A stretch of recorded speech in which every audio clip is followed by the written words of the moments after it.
L'assaillant a été interpellé très rapidement par la police après avoir été stoppé par plusieurs témoins. Oui, dans sa déambulation assassine, couteau à la main, il hurlait « Au nom de Jésus ».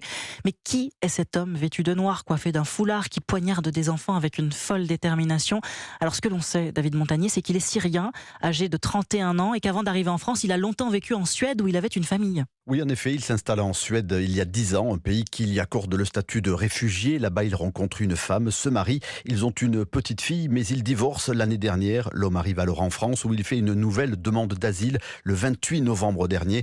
Une demande irrecevable puisqu'il avait déjà le statut de réfugié par la Suède. Il se présente alors comme un chrétien de Syrie. Il porte d'ailleurs une croix chrétienne. Arrivé à Annecy il y a 8 mois, il était sans domicile fixe. D'après les informations d'Europe 1, l'individu avait été criblé par la DGSI en novembre dernier. Elle n'avait relevé aucune dangerosité particulière. Des informations confirmées hier après-midi par Elisabeth Borne. On a pris contact avec tous les services judiciaires et les services de renseignement des autres pays, en Europe et au-delà. Et ce monsieur n'a pas d'antécédent judiciaire, n'est connu d'aucun service de renseignement et on n'a pas identifié d'antécédent psychiatrique. Pour son ex-femme, le départ du suspect pour la France serait lié au fait qu'il n'aurait pas réussi à obtenir la nationalité suédoise. David Montagnier du service police-justice d'Europe.